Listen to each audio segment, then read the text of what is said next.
So just in the last 24 hours, there has been a lot of new information about new titles headed to the Nintendo Switch that I want to update you guys on today. And then the big talking point is, why is everybody now thinking that September 8th may be the date for Nintendo's next Direct?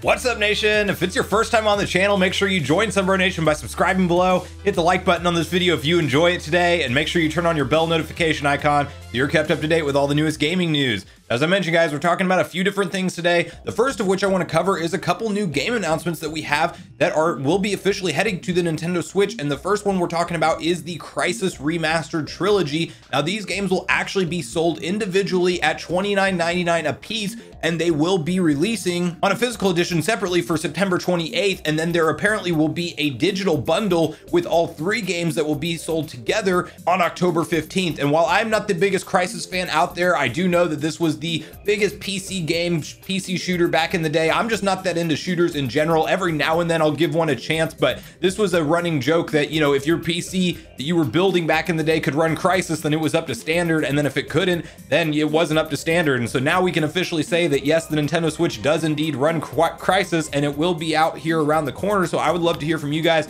in the comments down below if you have any interest in this one, and if you're planning on picking up either Crisis 1, 2, or 3 on the Nintendo Switch at release. Now, from there, we had a surprise announcement from Nintendo that a classic DS game series will be making its debut on the Nintendo Switch, and that is Brain Age Academy: Brain vs. Brain. And this game will only be sold at $29.99, which is a really nice thing to see, because, you know, they could have easily pulled a Nintendo thing and at least priced it at $50 or $60 like we see most initial games come out on the Switch at. But this is, again, one of those games that's definitely a fun, family friendly, you know, party mode type of game. It does seem like they are marketing the multiplayer aspect of this game very heavily, and I do think that Brain Age is a fun sit down and play, especially if you're, you know, at a family event that everybody wants to be able to get into a game that's really easy to understand, and the trailer does a good job of showing that off. You can obviously play it single player on your own. I don't think I would ever play this game by myself, but I do think that I would enjoy it in a family setting where I'm around friends and family that just want to, you know, kind of go head to head on different challenges and competitions and, you know, different brain exercises. They act like it's, you know, a super learning based game, but in all reality, you know, it just seems more like a Mario Party style game to me. Like, I don't feel smarter after I'm done on Brain Age, but, you know, supposedly it does do a lot to get your mind going. So again, this one will be out on December 3rd on the Switch for $30, and I would actually love to know from you guys if you think that this might be the start of something bigger, because I do think that Nintendo may be looking at some missed revenue and missed opportunities of game series that we saw really popular and sell well on the DS that maybe they're not, you know, seeing much success with on the Switch, as we haven't seen many DS style games come over to the Switch at all. You know, we had them recently port over Miitopia, which was originally a 3DS game, and I will be curious to see if we will see some kind of trend for this if these games do sell well, because I would love to see some of the classic DS titles come over, because I would love to see some of the 3DS titles that are already incredible games. Like, you have like Luigi's Mansion 2, and then you also have the Metroid Samus Returns game that we super need to come over to the Switch. I wish they would do it before Dread, but that game looks incredible. And if you look at it in emulation,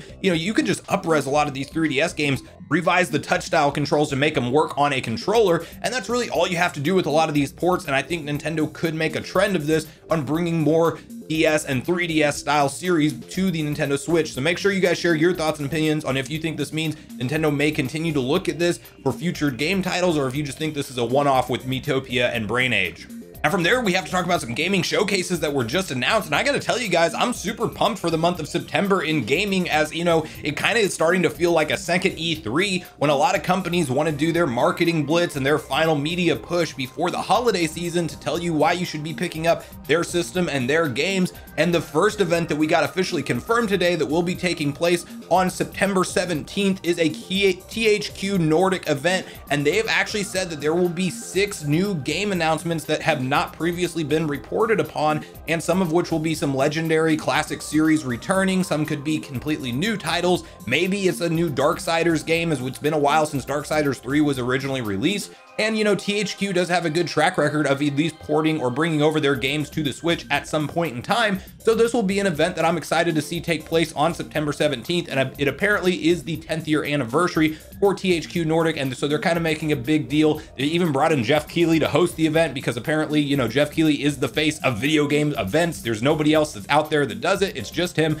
So they of course did hire Jeff Keighley, and he will be hosting this event on September 17th, and I will definitely be excited to see if we get any good Switch titles or announcements at this showcase. And let me know down in the comments below what titles you think we will see announced and which ones you hope we do see focused on at something like a THQ Nordic event. Now, the other big company we had make an official announcement for their event today is Sony, and they said that they will have a state of play happening on September 9th. And this is a big deal because if you guys are a PlayStation fan, you probably felt pretty let down at the overall PS5 titles that are available right now since the console's release, and they were definitely heavily affected by COVID and the real world situation that everybody's been going through. And so to see them finally put together a good overall large state of play is reassuring, because everything up to this point has been focused on one game at a time, maybe two at the most, and there hasn't really been anything, you know, surprising from events like this. And you know, of course, we saw Sony pull away from the traditional E3 showcases over the last few years, and they typically still hold a summer blowout event where they do something on their own like a state of play, and it's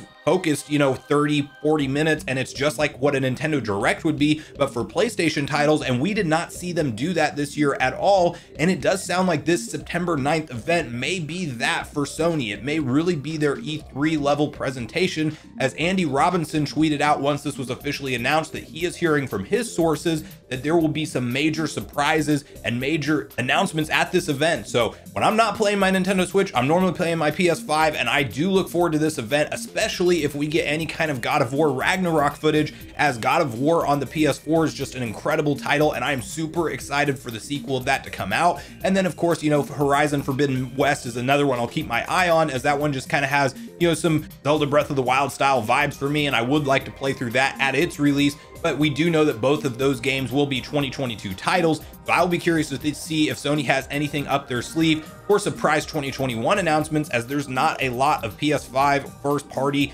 major titles that are scheduled to come out this year at all. So will we get some big surprise announcements for the holiday season? Let me know in the comments down below if you guys are planning on watching through this event and what games you think we will see focused on at the state of play on September 9th. So now that the other guys have their official media events for September announced, we just need Nintendo to come through and give us an official Nintendo Direct announcement. And I do think we are right around the corner from this, guys. I don't think Nintendo's going to break their history and not give us a September Nintendo Direct. They've clearly fallen back into their traditional formula of how they've typically done things. We even got a Pokemon Presents and an Indie World Showcase. Historically, we see them do events like that before the announcement of a full mainline Direct. So we are on track for this thing to take place. And the big reason that this is popping up as a potential leak for September 8th is the fact that Monolith Soft has officially stated, and this is kind of weird that they stated this at all, but they officially stated that their website will be down for maintenance on September 8th. And that's causing a lot of speculation that, hey, this is a big Nintendo studio. Why would they be announcing the fact that their website will be offline for maintenance unless if there is something major that's being planned that it might be down for quite some time?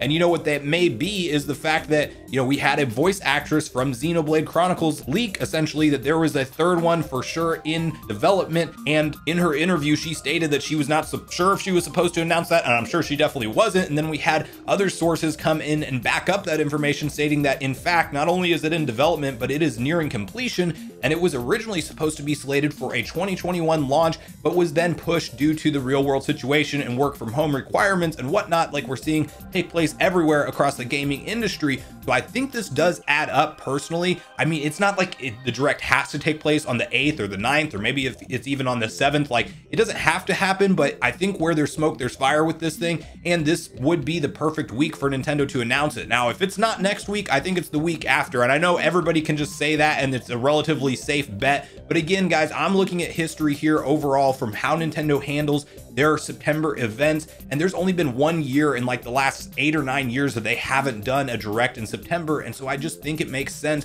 that we're going to see them push all of their games that they want us to buy as consumers for the holiday season, when everybody's out there spending the extra money, getting the Christmas gifts ready for the kids and the friends and the family members. And it would just not make sense for Nintendo to skip up on an event to at least promote the games that we already know are out there and probably give us 1 or 2 big surprises. And something like a Xenoblade Chronicles 3 could be a show closer for them. So again, this is one of those situations where, why is Monolith Soft announcing that they're going to have server maintenance unless it's going to be down for a while? And you know, it's maybe creating some of the hype that we will have to look forward to as far as an official announcement from Nintendo. So I will be keeping my eyes on Nintendo of America's Twitter. I will definitely report back to you guys as soon as we get the official announcement, but I do think that, you know, as we walk into the end of this week and especially the beginning of next week, I will be having my eyes very closely on that Twitter account waiting for the official tweet for a September Nintendo Direct. But guys, at this point in the video, I want to know your thoughts and opinions on everything we talked about today. What games are you most excited for, and will you be picking up